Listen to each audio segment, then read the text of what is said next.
Hey, welcome to the table. I do have two more rules issues that people pointed out. It's been a couple days since I recorded last, and so that's always helpful because sometimes I record so quickly that the comments don't have enough time to come in, and by the time I read them, I'm already done with my recording. So this was very helpful. As you know, I explained earlier that I had failed to realize that the cards had instructions on them, and those changed the rules of the game and also explained things that was confusing me, right? Well, I also failed, I guess, that there's rules on the back too. This, by the way, is just setup instructions that totally match the scenario in the scenario book. So I assumed that all of them had just setup instructions, so I ignored it. However, if you go to the second history card, it actually has rules for changing the instructions that go in the enemy cup. It's like this instruction goes in the cup or gets removed from play. This one goes in the cup. And then this third history card, which is the one we're in now, it's the one that's explaining how, I'm sorry, it was this one. This is the one that's explaining how Texas is showing up in the East. And then, yeah, we're supposed to change what goes in the cup, which, like, instructions are being changed again. So this was one mistake I made. It's a small asterisk. It doesn't change the game a super lot, but it definitely would have changed the game. And then another one is somebody explained to me, and I understand why I missed this one, because I was using the player aid to play the game, except the problem is this one isn't really on the player aid because you're just supposed to know it. And actually, it might actually be on the player aid now that I think about it. So that's going to be even funnier. Right here. Yep, it is on the player aid. Horses. Possessing band-enhanced mobility. Actually, it's not on the player aid, so that's why I feel better now. They may also be traded for other resources, and they may be required in raids. So you may be reading that and say, yeah, Jeff, that's exactly how you've been using them, right? So the problem is, somebody pointed out that in the rule book, horses also give you +1 movement point if you're willing to discard the horse. And that's, I think, the first chink in the armor of the player aid, because the player aid doesn't say that. And that actually is quite upsetting, because there's a spot on the player aid for it to say that, and it should have. Now, with that being said, I've been trying to find where in the rule book this is, and I actually can't find it. Because look here, horses, that's exact word for word what's on the player aid. And then, is it in the movement step? Maybe it's there. So if we do a move action,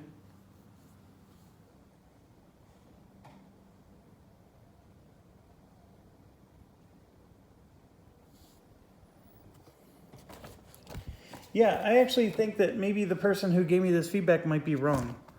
So if that person can, because here it says 1 movement space for band plus horse. What that means is you're supposed to put the band and the horse together, and then you get a movement point. So what the person was suggesting is that I could discard a horse, like remove it from my possession, and I would actually get an extra +1 movement point for every horse I discard. And that, of course, would change the strategy of the game by a lot. I'm struggling with finding it. It's not in the move section here. It's not in that section about horses in the rule book. It's not in the section about horses that I just showed you on the player aid. And I'm going to check to see if it's in, like, when we take action, there's like a movement step. But this designer or this rule book tends to just be word for word what's in the player aid. They usually don't expound too much. Here it is, right here. There it is. At any time during its activation, an active band may spend horse counters in its possession. Each horse counter spent gives the band +1 movement point to use. So, there it is. So that should have been on the player aid. So that is the chink in the armor. So these horse counters can be spent for an extra movement point. And that, you know, the fact that I never did this the entire game, you could say, well, that's no big deal because this is an optional rule. But it does mean that I could raid people from further away, and that does open up some opportunities. Okay, so with all that said, then we have the last challenge of, I made it to history card 3, which now says I have to have more of my tribes, my rancheria in control than actual settlements on the board. It is possible that through the number of turns that we're going to play, that I could beat them back and make a difference. I'm actually feeling like it's going to be harder than you think, because now that the East arrived, I'm going to be having to beat back stuff from that direction as well. They're not going to just sit there idly. So what I'm trying to say is that in my mind, I don't want to continue this playthrough. Largely, there's many reasons to this. The first one is there's huge asterisks to this game. You know, I've made rule mistakes that we already covered before, and then I kept playing. And then now, these two rule clarifications I just explained to you, they don't really change the game that much. But the biggest thing that affects me is I wasn't paying attention to this requirement on how to win. And as I was playing, I wasn't setting myself up to ever be prepared for this moment. And anyways, I had moved this. That's actually where we were at the end of the scenario. And so I'm just not poised to really make a dent on this. And so I don't know. A part of me was like, you know what? I would rather just start over than try to continue to play something that already has 12 asterisks next to it. So I hope that makes sense. And I hope you don't mind. I mean, not much is going to change other than actually this victory condition. And of course, now that we're going to get encroached from the east, I think you're going to see a lot more tension. And in fact, a lot more of me losing. I'm quite convinced that this is a losing game now. With that said, somebody asked, what are the other scenarios? So here, I'm going to show you real quick. We were doing scenario 4, which is the rise and fall, or maybe it's scenario 5, rise and fall of the Comanche Empire. And that one is you have to start at the lowest or earliest history and go through all of them. And then you can see that the 4th history card is this. Your military points has to be greater than or equal to twice the number of rancherias in the reservation. So if I move rancherias into the reservation, then my military points needs to be really high. And then for a minor victory, it's just greater than the number of rancherias. And then for a minor defeat, it's less than. So my military points are the only things that matter. And so that's the final one. So let's say I was able to beat back these settlements. Then it becomes this thing about the reservation. Now, what on earth is the reservation, you might be thinking? I don't know what the reservation is either. I mean, it's just a weird thing that's all of a sudden put in. And you can see here it says the reservation comes into being during the 4th historical period. It's a special map space, see section 8. So we go to section 8.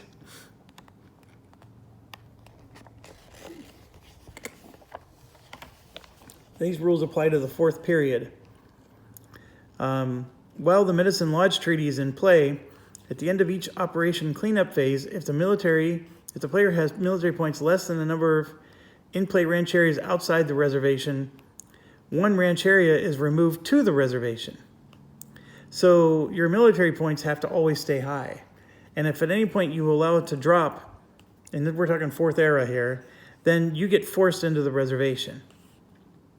So then you put your counter in the space, and rancherias, bans, and counters in the reservation are considered in play, but may not be activated unless allowed by a card effect. Medicine tracks are not changed. Paraibos continue to function, blah, blah, blah. So that's the big thing about the 4th history period, which I know you didn't get to see. Okay, so as far as the scenarios, like I said, Onto the Plains is just the first scenario that we did, And even though we played the last scenario, which encompassed all 4 history periods, you always start with this onto the plains. So they're both essentially the same. You saw this one in great detail. Rise of the Empire is the same thing where you start in the first scenario and then you just do what we just did. So we just finished the second scenario. So technically speaking, we did Rise of the Empire. And so I fulfilled the victory objective, so you can say that I successfully won Rise of the Empire, right? Now, if I were to continue playing, then we would be doing Lords of the Southern Plains, which is 3 historical periods. So we could play this, where now I'm beating back the settlements, and then that would be a victory if I won this one. And of course, now I'm excluding the reservation rules of the 4th historical period. And then of course, this is the one that encompasses all 4 that we just talked about. And there's one other scenario in this game, that's called Downfall, where you actually start on the 3rd scenario. So you start on the 3rd scenario and you only play the final 2. Now, there is a lot of setup with that one, of course, because this is all mid-game. But as you can see, 1, 2, 3, plus the scenario that does all 4 history periods, they all start the exact same way onto the plains. So they all have this start, and then it's just a matter, am I going to just play 1 history period? Am I playing 2? Am I playing 3? Or am I going to play all 4? Okay, so technically speaking, we just played 2 periods, and I achieved victory in Rise of the Empire. So yes, I'm letting you know I'm stopping there at Rise of the Empire. I'm not going to go and play this 3rd one. And for all the reasons I just explained, the big asterisks, and then of course my lack of planning and knowing how the victory objectives changed, that's a big factor. And then of course, this is the one interesting one that's very different, where you start in this 3rd period that we were just about to begin, and then you finish in the 4th. Okay, so that's this game. It's a very good game. I would say that, what are my 2 gripes with it? I do have 2 gripes, but they don't ruin this game for me at all. But I think from an objective perspective, some of you guys might or might not like it. The first one is that the start is exactly the same every time. I do like a little bit of randomness. The one thing that changes in the start is you get to pick a different card to start with. That's it. And if I'm getting something inaccurate there, please forgive me. But that's been my impression. And then the second one is this is very abstract. And I was just telling somebody yesterday in a conversation that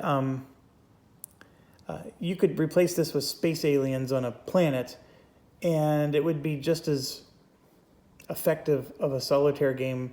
Like, I don't necessarily think I'm dealing with Comanches. And it's largely because it's very abstract. And that's what makes it that way. But like I said, that's just me digging for 2 reasons that somebody might not like this game. I like it. I thought it was good. I didn't like Conflict of Heroes, and I know many of you, and through your comments, are strongly disagreeing with me.